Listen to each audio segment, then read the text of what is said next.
You know, the most important thing I learned and have learned and continue to learn is the cultivation of awareness. So I first got into Kung Fu because I wanted to learn how to fight. I wanted to learn self-defense. And I guess on an egotistical, on more of an egotistical level, I was interested. I wanted to be like Bruce Lee, you know?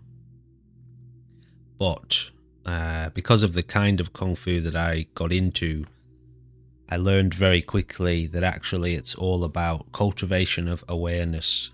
So basically learning how to be present, very present, while using the body as a tool and refining the body and developing the body and the mind and the energy of the mind. It took me probably about, well, it was about 2 years in actually, that I started to get into the deeper realms of what Kung Fu is.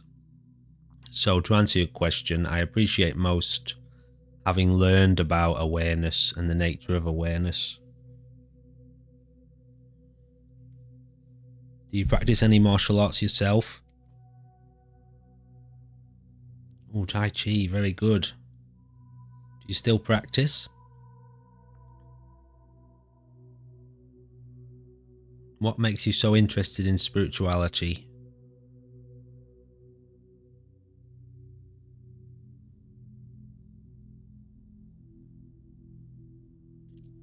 It would seem to be secret, wouldn't it? Secret and hidden.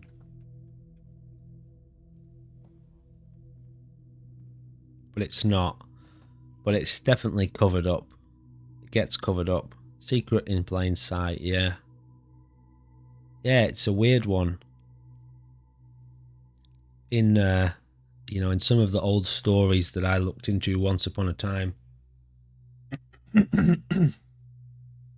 I remember hearing or reading a story about I think it's a prince or it's someone, a man who goes looking for a jewel that's on his forehead. I don't know if you've seen it. Everywhere he goes, he's asking about where this jewel is. He's been told about this precious jewel, and people are just laughing at him and he can't understand why, and nobody tells him. I think people think maybe he's just crazy and they don't want to explain to him, you know? And then he meets a wise man who says, "Have you looked in the mirror?" Yeah, and it reminds me of the reality of spirituality. People go looking at, and religion too, actually.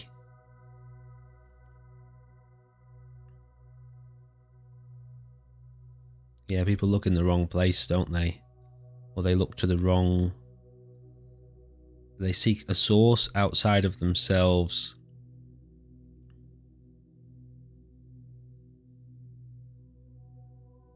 So where are you at in your spirituality? How's your life unfolding?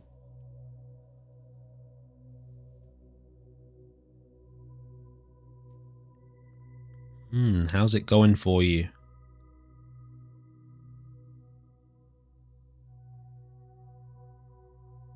Finding some independence?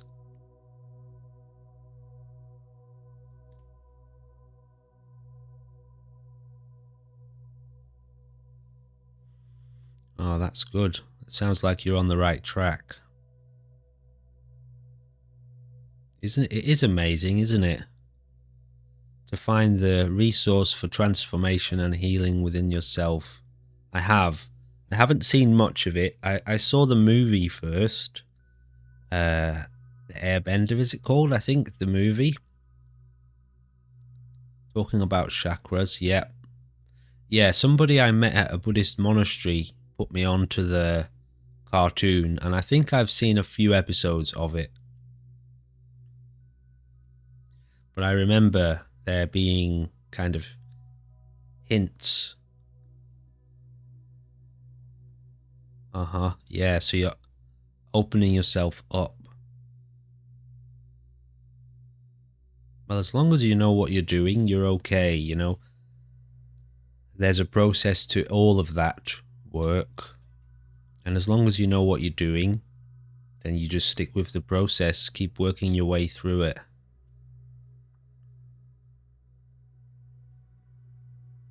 And then you keep yourself on track, yeah, and you just deal with whatever comes up, don't you? One day at a time.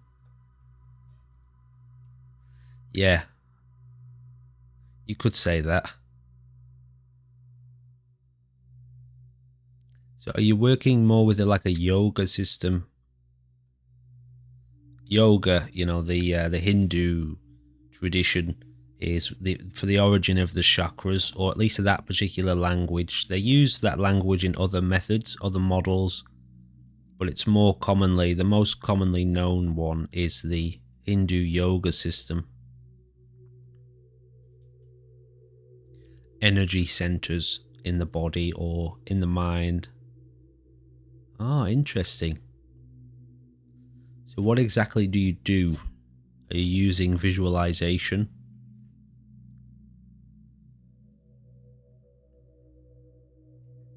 Okay. Interesting.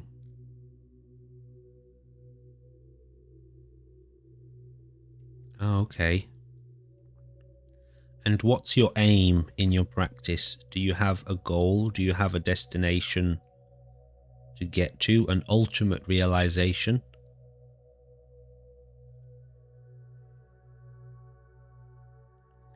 Not everyone does have an ultimate destination. Some people just explore. But some people don't know that there is a destination. There is an ultimate destination, the final destination, so to speak, which is all about enlightenment, you know?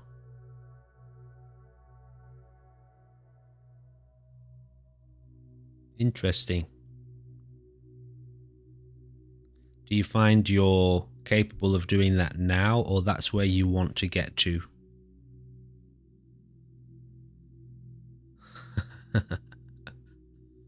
A little bit of an overreaction, hey?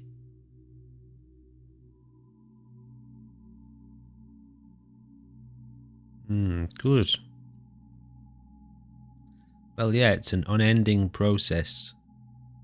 You keep working on it. Your energy can always be refined. When it triggers you, yeah, it takes over, doesn't it?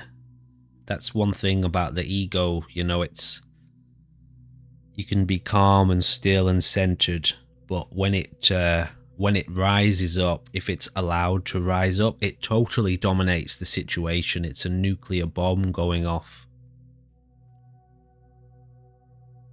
Yeah, it takes over everything, and then everything that happens is filtered through that pain. But through that practice, or through that happening, you start to identify the hooks in you, you know, where people or situations are still able to push your buttons, and then, okay, you see, all right, I still need to work on these particular buttons, so to speak. And then obviously you said about refining those as well.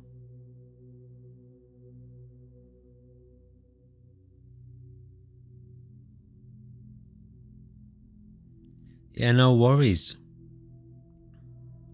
You never know, do you, how these things are going to work or how they're going to be received.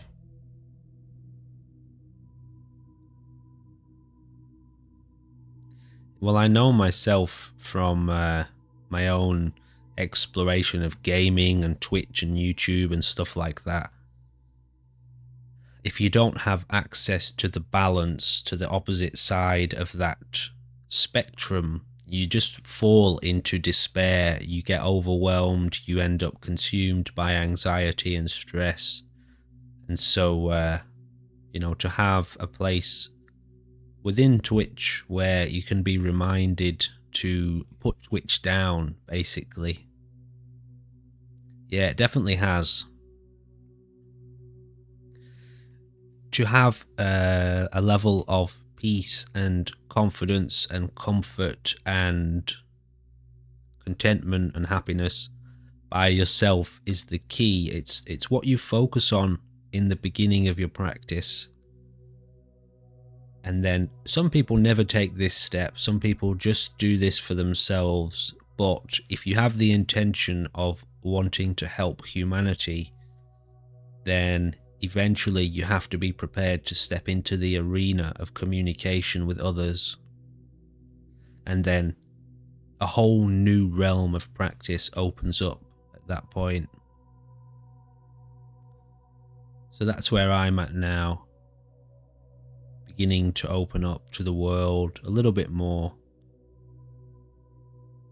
A bit more publicly. I usually do this stuff in private. I've been doing this stuff in private for a long time. But in those situations, usually you know the person very well. You have to let go of wanting to help for a long time. You have to let go of that because your ego gets a hold of it, you know? So you have to really cultivate yourself and refine yourself. Oh, I see. Interesting. A metaphysical church. How cool. What was the core teaching? What was the primary focus of the teaching?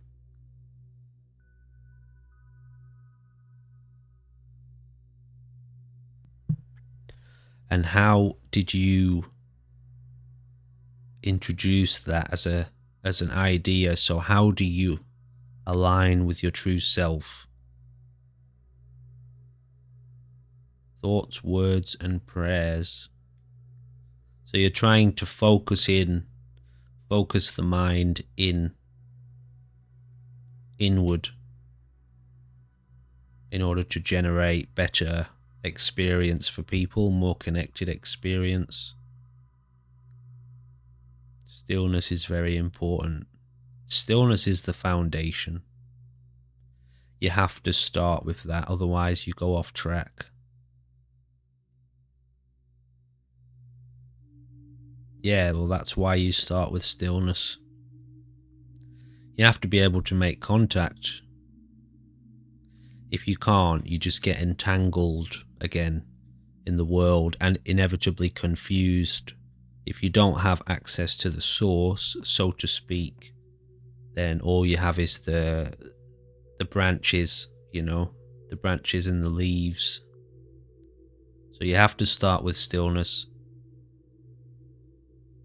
That's your safety net. That's what keeps you safe. That's your security. Stillness is the ultimate exerciser of demons, and that's why you have to begin there.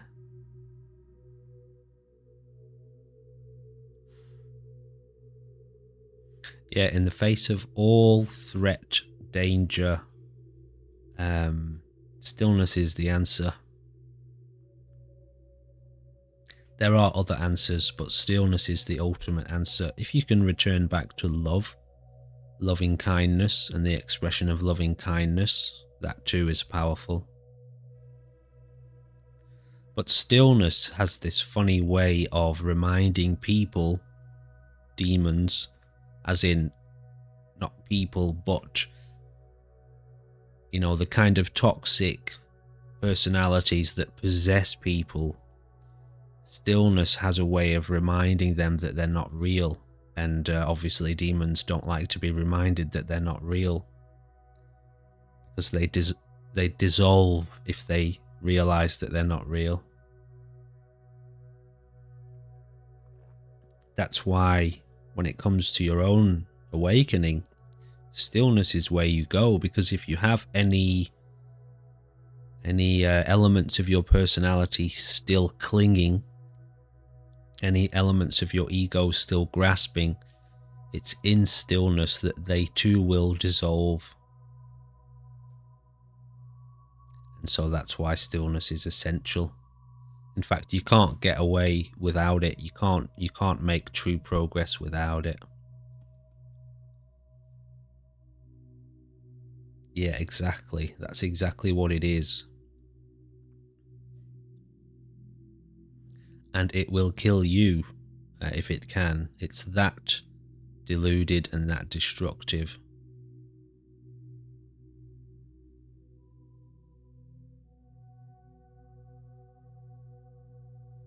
Mm-hmm. It all comes back to love. Always. I mean, I'm assuming, but most people have experienced the embrace of love at some point, and it brings you to that place. It brings you to that place of total acceptance and total surrender and total serenity in the present moment. And obviously that can't coexist with fear and anxiety. They don't coexist. And so when you're deeply immersed in love in the present moment, there is no anxiety, stress, fear. Those things can't reach there.